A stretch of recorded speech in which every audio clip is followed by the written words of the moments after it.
Sir? Kapakinig nyo, Joel. Ay po, Weng. Good opo. morning, sir. Good morning, sir. Sabi mo mismo ng DOE, hindi pa natin mararamdaman. Kung meron man, Weng, no? May epekto man ito sa pagbabaho ng presyo ng mga produktong petrolyo. Ating pakipag-uusap po sa Iran. Ano ba initial reaction nyo po doon na Professor? Mas naging ano ba yan? Mas nakabuti ba yan? O hindi naman lubusang mapapakinabangan ng Pilipinas sa pakipag-uusap sa Iran? Yan ang kagulat-gulat dahil tayo ay parang good news, di ba? Nung lumabas yung Yes. balita na yun. Pero the day after, ay walang epekto sa presyo ng ating mga petroleum produkto immediately. So parang ang hingin siguro ng taong bayan sa lahat na nakabasa, nakabalita ay a little transparency. Ano ba ang pinag-usapan? At ano ba ang ibig sabihin na papayagang umandar ang ating mga barko na galing sa Strait of Hormuz? Kasi ang pagkakaintindi ko, hindi naman tayo doon diretso bumibili. Opo, bumibili tayo sa Di ba, South parang Korea, bumibili tayo sa Di ba, Thailand, bumibili ho tayo sa Sa ibang Oo. bansa. Indonesia, Weng, di ba? Finished Oo. product na yung binibili natin. Oo. Ano? Iyon, kasi nga wala tayong refinery. Means, di ba, kulang ang kakayahan ng ating refinery. Opo. So yung salitang nais kong gamitin, a little transparency because you give hope to the country.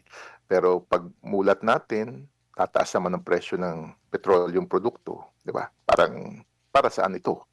No? Pero So sana, magagamit pa na, Professor, Yes. magagamit natin talaga dito yung anumang diplomatic ties na meron tayo sa Iran.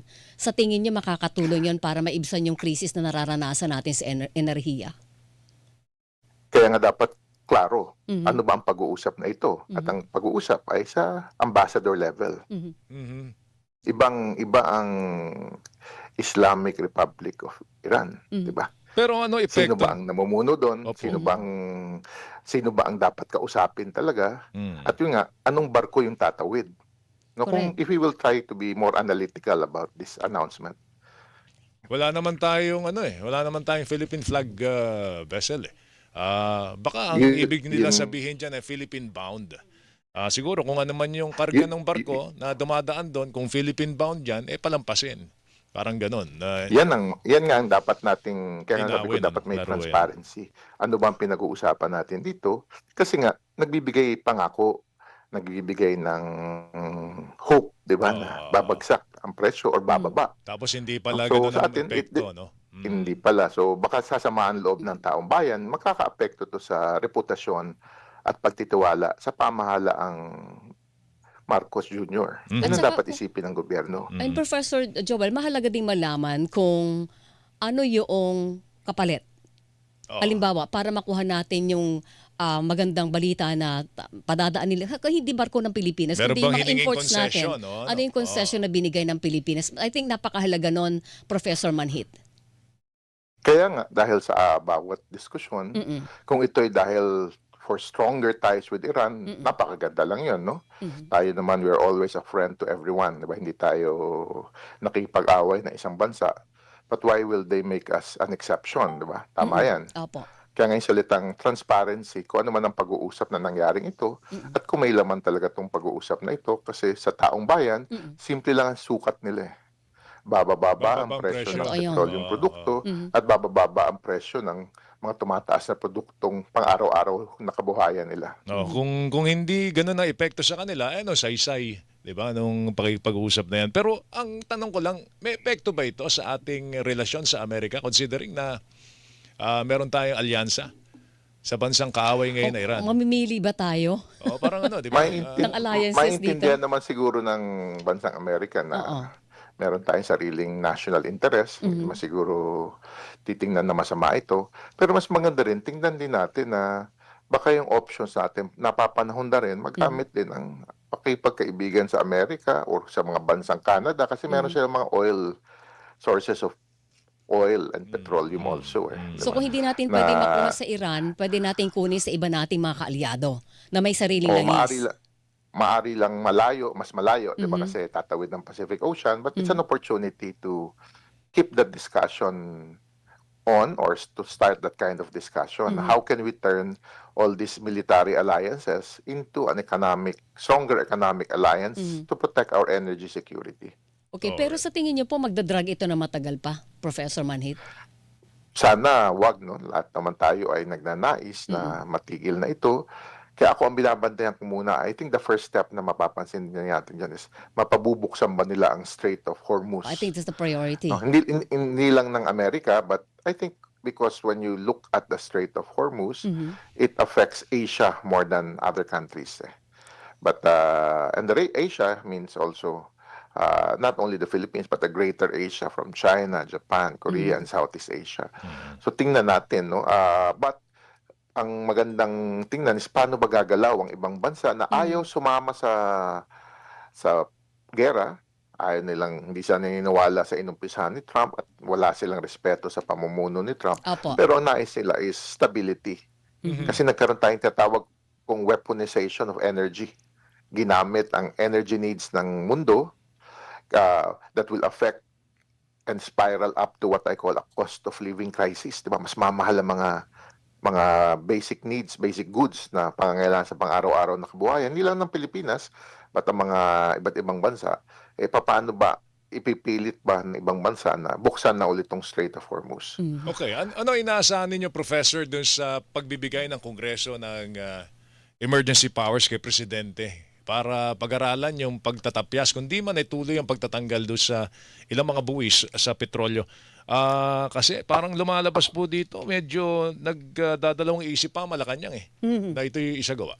Yun ang kagulat-gulat na gumalaw ang ating Kongreso. Alam naman natin ang Kongreso natin ay nakipag-usap sa Malacanang or sa Executive Department. Gumalaw si Senate President Soto, gumalaw ang ating Speaker, si Speaker D, at finast-track nila ito. Ano pa bang hinihintay ng Malacanang? Ang hinihintay lang naman natin is a temporary relief, di ba? Kaya nga minsan nakaka-confuse yung mga announcement. Excited na pumasa, pagpasa suddenly, nag-aalinlangan. Sabi, meron tayong mga gasolina or petrolyo produkto hanggang Hunyo, pero ba tayo nagmamadali at nagsasabing kailangan makipag-usap sa iba't ibang bansa at tatawid ang barko natin sa Strait of Hormuz, di ba? So, ang daming mix information na ang nais lang ng taong bayan simple. Nagmamahal ang kabuhayan namin dahil sa petrolyong produkto. Babayin nyo naman. At pababain nyo yan. And the best step is, tanggalin muna, temporarily, yung buwis.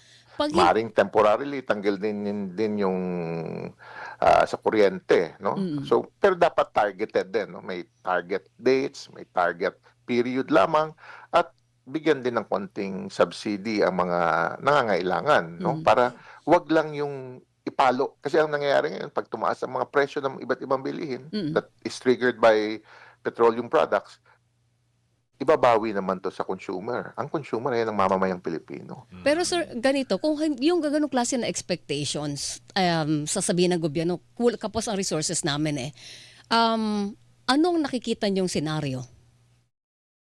Ang mahirap kasi sa kapos ang resources natin. Sasabihin mo sa taong bayan, na ang sabi ng taong bayan, ninakaw nga ng mga namumuno. Yes. Babalikan ng mahirap gobyerno. ipaliwanag yung kapos ang resources. Tama. Tapos narinig natin yung mga malalaking numero.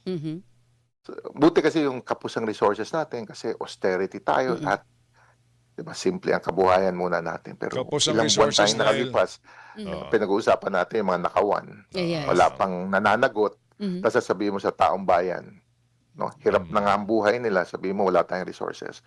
Pangalawang concern nila after sa hirap na buhay ay paano yung corruption? So dapat paano yung mga pagnanakaw? wag ikakatwiran yon. Kasi babalikan sila ng taong bayan doon. Baka kapos ang nanakawin nila. Parang gano'n. So, Kulang ang basura sa maleta. Simple lang mag-isip ang taong bayan natin. That's why kami, quarterly, pinag-aaralan namin yung parang pulso. Di ba? Ano ba yung pananaw ng taong bayan? That's the only way to understand them. And understand is simple. Yes. Hirap ang kabuhayan. Affordable. Hindi na affordable ang pangunahing pabilihin. And that was just last March. Hindi pa nag-uumpisa yung gera. Paano pa kaya yung nag-uumpisa ang gera? Tapos pangalawa, walang pa rin nananagot o walang pinananagot sa nakawan na nangyari sa flood control. So yung dalawa na yun, dapat isama natin. Pangatlo is wala kaming trabaho o mababa ang sweldo sa trabaho namin. So yung mga pananaw na yan dapat ay iniintindi natin para talagang pagsilbi ng taong bayan. Ayaw natin ng mga balita na tatawid ang barko kundi mababa ang presyo ng bilihin. Yes. Okay. Yun ang anyway, Parang walang silbi yung effort. parang Professor, thank ano, you. saysay. Oo. Professor, salamat, mag-ingat ka. Sir, Thank good you. Thank you. Good morning. morning to you. Good morning. Salamat sa pagkakataong ito. Thank you, sir. Si Professor Dean Dumanhit, mga kapuso. May paglilinaw ang Marina. Meron Oo. naman daw tayong tinatawag na Philippine flag vessels. No? Katunayan, meron daw 4 na binabantayan Sa Strait ngayon na of nasa Hormuz. Strait of Hormuz. Oo.